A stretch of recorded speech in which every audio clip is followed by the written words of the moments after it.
Hi everybody, you can see Acoustic Audio AL9 or AL9 on the screen here, but this time we're not going to showcase or to demo any preset. We are instead going to go a little bit deeper in the two VCOs here, which are actually not VCO. They are not going to be voltage controlled oscillators, so they are not analog styles oscillators because they are containing samples, and they call it SCOs. So it's a sample control oscillator. So basically, they are going to use partials, so probably waveforms and actual samples from different scenes of the 90s probably, and then the 2000. And then you can mix and match different oscillators, and then you can mix them with this mix or blend. So let's try. Let me put my headphones first on, and let's try to listen to the init preset, which is nothing really. Yeah, good sounding of course, but we have only one oscillator at the moment because I have the mix fully on the left, and then you can go to the different partials here and then also the sample. And basically the partial, we can start from the partial, and so basically there are, I think, samples from different scenes and waveforms, so probably Roland style. I think in something like maybe the JP8080 or JP8000, or maybe some access virus or stuff like that. You see we have an H2 here, which probably, I'm not sure of course, or even H1 here.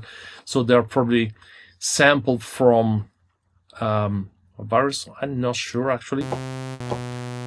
So you can hear we have very basic waveforms here, so very basic sawtooths here. So let's try to, this saw unit, which probably a unit zone, so really Rolandish or Roland inspired, I think. And so we have lots of different waveforms, sample waveforms here from sawtooth basically. Then we have sines, taken again from different scenes of the past probably, nothing exceptional. Then we have squares here, I don't know, probably from Roland again. We have this K6. I think that the K has something to do with Korg, but I'm not really sure because we have some other samples. I would like to demonstrate them later, which probably comes from the Korg one, and they have a triangle sound. So very basic, of course, analog style samples here. They are digital, of course, they are samples, but they are representing analog waveforms. And then we have this partial miscellaneous, which contains some choirs, and these are really, you can hear really 19 sounds, so lots of Rolands and lots of Korgs of the 90s contain this kind of sound. So I'm thinking about the Roland D110 or the D220 or the U220. I have them here on the left. I'm just looking at them. So lots of digital sample for that era, which basically contained PCMs, but I think they are sampled in here in a different way. And then we have this K1, and I really think that K stands for Korg, and one is the Korg M1, because this iconic choir, I really think, let's have a listen to this. Yeah, I really can remember this kind of sound. Of course, this is only the waveform, the raw waveform, without any additional effect or envelopes applied to them. But I really can remember this kind of sound of the Korg M1, which, by the way, was my, I think, first synth ever.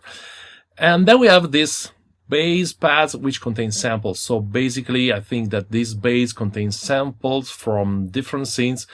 And we have FM here, which probably has to do with some Yamaha, maybe DX7 or TX something, or I don't know what. But it's of course a FM kind of bass. Then we have this fat bass. Again, it's not really clear where do they come from, and I think it's done on purpose. I think they don't want to reveal which scenes they come from. Yeah, this is a rave drive. Then let's have a look to some tuck bass. Again, very digital sounding, so very digital synths of the 90s again. Then we have this wave, which probably has to do with the Waldorf wave or something like that. Not sure, of course, but given the name, it could be. Wooden bass from the wave. Very digital sounding bass, of course. Let's go to the pad. We have 60 Solina. I don't know if it's a Juno 60 or I don't know. But yeah, of course, it's a string sound. Then we have, again, with the pads, again, we have this K1 Korg 2, which I really think, again, is, yeah, definitely Korg for sure. And this K1 will come again later. Then we have these keys here, and again we have the K1 iconic organ. Let's listen to this, and this is 100% Korg M1. Yeah, really Korgish. If it's not an M1, it's again a Korg from the same era. And then again on the keys we have this K1 organ drive. Actually, I don't remember these sounds, this kind of sound on the Korg M1. But then in the keys we still have another K1. I think it's here, iconic piano. And again, let's listen to this. It's a Korg M1 for sure. Yeah, sure, Korg, 100% Korg M1. Yeah, for sure. I remember this. I think this was preset number 1 or maybe 2 after the universe sound that we have on preset 0. So definitely a Korg kind of sound.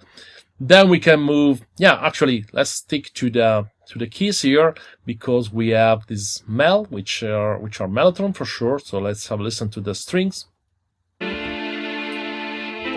Yeah, so for sure, mellotron, lo-fi kind of sound. And then we have other mellotrons in the keys again. So we have this Marcello, for example, which again is mellotron without any kind of dub. And then I think we have an issue here, because on the keys we have this Mel Ocarina, which I think it sounds like a cello. So there's something wrong with the samples. Doesn't sound like an ocarina. It's a cello again. And if we try to use the Mel recorder again, doesn't sound like a recorder, but it's still a cello. So I think they messed up something with the samples in the keys here in the Mel section. I will write them to make the issue clear. Then we have percussive sound or percussion. I don't know what actually are. So maybe more bellish sound or more percussive kind of sound. We have again FM, vibraphone, stuff like that. So this is again very Yamaha, reminding Yamaha DX7 or TX or something like that. Then again we have marimba. So you see, and you hear, you have very simple sound. Of course, they are just partial. They are just used as the basic foundation of your sound. And then we have brass here, and we have this 600 here, which maybe has something to do with the Prophet 600, because I've had one in the past, and this kind of 600 sound, that sometimes remind me of this kind of sound. So the cool thing is that you can load any kind of sound in any of the two oscillators. So let's try to make a pad. So let's take a Solina here, and of course you can mix, and you can have different range of footage for the oscillator. And let's try another oscillator on oscillator 2 on VCO2, and maybe add again a pad, but we can add a straight or this wave Icelandic, and you can see you can mix between the two. And oscillator 2 can be of course tuned or detuned, of course, up to 1 or 2 octave, I think. Let's try to choose something else, maybe this choir. Okay, so yeah, we have a string here and a choir on the second note. So again, another very typical kind of sound in the 90s, strings plus choir. And yeah, again, this has no envelope at the moment, so you can see we only have these very raw waveforms. Then we can add another VCO, which is VCO 3 here, and we have a mixer knob here to mix in, to blend VCO 1 and 2 with VCO 3. And let's have a listen on VCO 3 by itself. And this is basically an analog style oscillator taken from the Thing 8, which is a Jupiter emulator. So you see we have here the basic waveforms, analog waveforms with noise.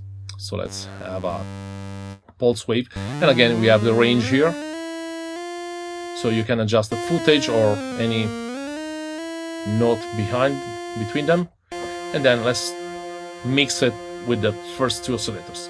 Then you can fine tune as well the oscillator 2, and we have cross modulation here, which is a very cool feature taken from the Thing 8 again.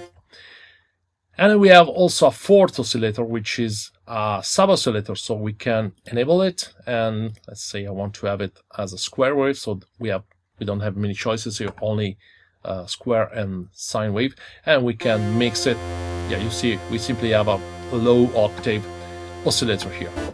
And then from now on, the architecture of the synth is pretty normal and pretty basic, I need to say, because we have a couple of envelopes. So we have envelope 1 here, which by default is connected to the filter, and then we have envelope 2, which by default is connected to the VCA here. So we can use envelope 2 to control the VCA. So let's try to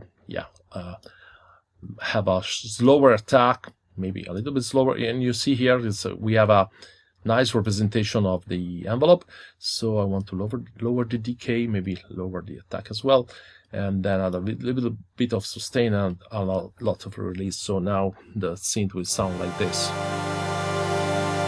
So lots of attack, decay, and then if I remove my end, the synth will, and the string will continue playing. So this is envelope 2 connected to the VCA, which is here. We can of course remove to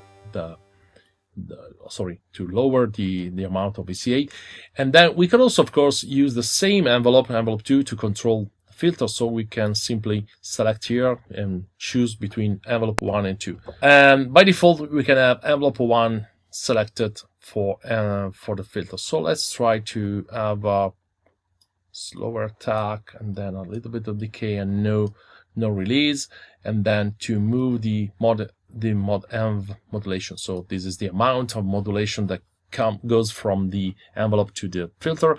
And then also let's try to move the cutoff frequency a little bit down and the resonance up. So let's see how it sounds now. So.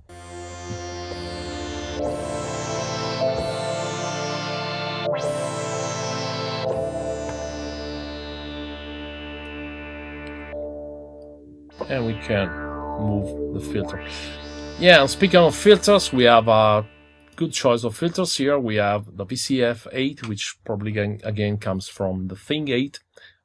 We have this LED, which is probably a ladder filter, so probably more in Moog, I think Moog style filter.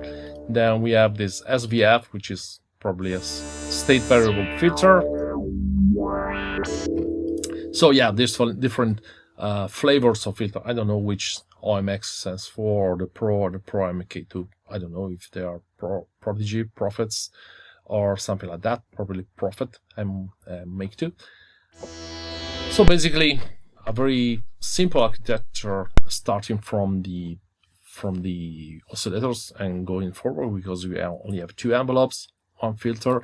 Yeah, the filter, you can also have a high pass filter, so you can move up to high filter territory. And then we have the arpeggiator here, which can be synced to internal tempo or external tempo. And then whenever you adjust internal tempo, you can move the rate. And then if you are syncing to the external, you can define triplets or 8 triplets or 16s. And then you can enable, of course, the arpeggiator from here and deciding which how many octaves basically, and then if you want to have up and down or random or stuff like that, and then also the assign mode from, yeah, you see here, of course, this is a oscillators, very basic synth sound with a stupid arpeggiator. And then speaking of the synth, we need to talk about this upper part, which is for the super stereo, and this is where again the synth really shines, because we can have a, let's try to remove the filter here, and you can enable this super stereo section here, which really makes the sound huge, because the stereo image will be much bigger. So let's hear without the super stereo first. Let's just play a very simple chord here.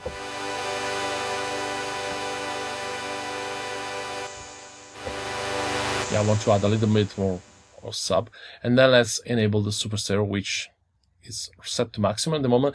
I will play the same chord and try to move the super stereo, and you will hear how much the synth sound comes bigger.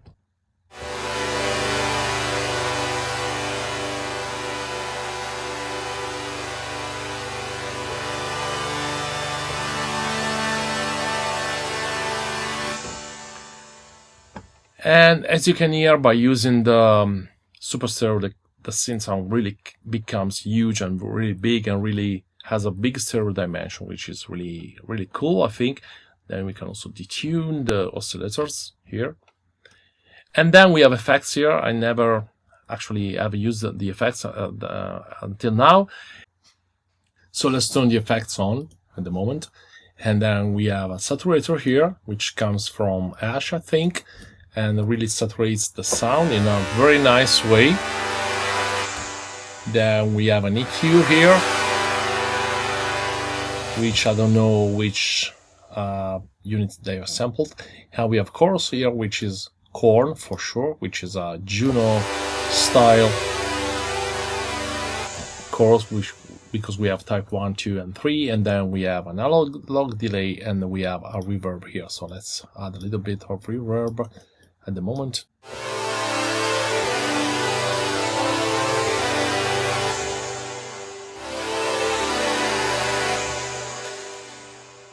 Of course, the delay can be changed. I think we have lots of different delay types. I think they're probably coming from Lemon, or maybe some other unit that Acustica has sampled in the past, and as well as the reverb can be changed. And this is Rise for sure, because I think they said in their webinar that they created Rise with this synth in mind. So we have reverse plate, for example, here. So let's try to add this reverse reverb.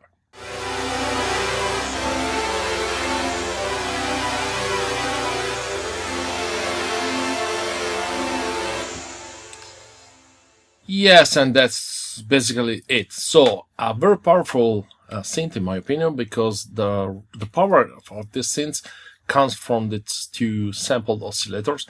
And yeah, just after that, this is basically a standard synthesizer, so nothing new in terms of architecture or filters, but of course everything is very high quality with Acustica quality in mind. So the VCO, I think they sound great, and they are adding lots of options.